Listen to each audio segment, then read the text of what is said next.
The Obama administration is planning sweeping new environmental rules to cut carbon pollution from power plants by 30% over the 2005 levels, and that'll be reached hopefully by 2030. Meanwhile, many people in this country who've chosen to lower their own carbon footprint using alternative energy, saving rainwater, etc., haven't always received a warm reception from local governments for not hooking into municipal services. I was joined earlier by Lori Caraballo to talk about the struggle that some are facing in leading a life of what they call self-sufficiency. And Lori is a mother of 5 who founded the website Prepper Chicks. She specializes in emergency preparedness and self-sufficient lifestyles. Her goal is to educate others in living off the grid and release their own dependency on outside influences. I first asked her to explain to people what off the grid means.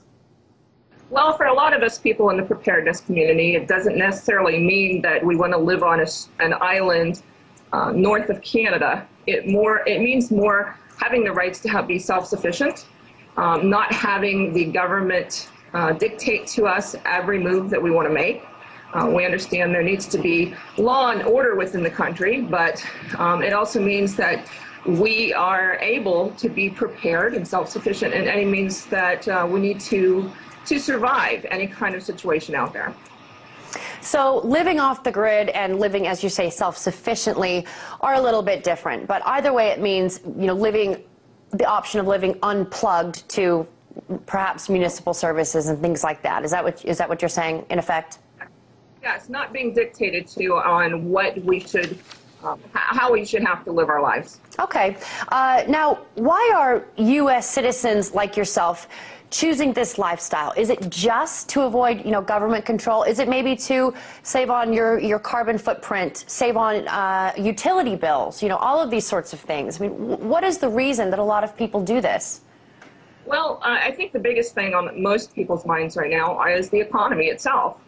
We've seen the degrade in the country and the price of commodities skyrocket.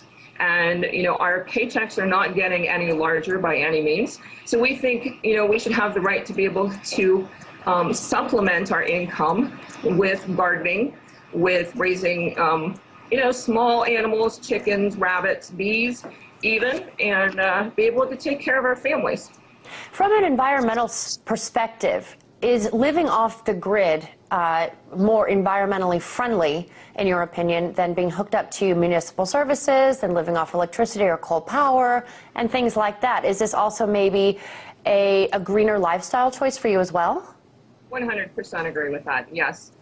We are not here to harm the environment whatsoever. Actually, a lot of the practices that we keep, such as permagardening, where we integrate crops instead of just a mono-farming technique that you see in the Midwest, actually helps the environment. Well, while the federal government is thinking about big cleanup policies, such as, cutting down on the carbon footprint from coal plants and other things, how have you seen city governments and municipalities respond to citizens who've wanted to pull the plug on their services within the United States? Well, actually, it's been quite a backlash. And what just happened with the coal miners, and that was passed today with the EPA, it hits close to home. My brother is a coal miner in southeastern Ohio, along with my nephew.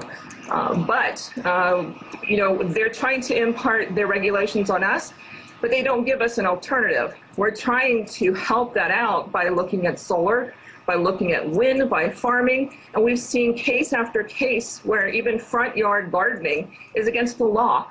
A quarter of the states in the United States have some kind of rainwater catchment regulations out there that makes it against the law. You could be fined, you could be jailed for something as simple as catchment of rainwater. What are some of the more aggressive tactics that you know about that have been used? I mean, I've heard about things, people's gardens being plowed up, people, as you say, prevented from catching their own rainwater. What are some of the things that have affected people in your area? In our area, luckily in Indianapolis, we have more lax. So in Indianapolis itself, there are laws where you can keep a couple chickens in your backyard. But the biggest one, the newest one that's been out, that's been a long fight, is down in Cape Coral, Florida, where a woman is trying to live off-grid, if you want to call it that, being self-sustainable. And the city was trying to force her into hooking up to the city utilities, the electric, the water. And she didn't want to do that. And they took it to the court, and international law stepped in, which is what they termed it as, which I find is a little alarming in itself.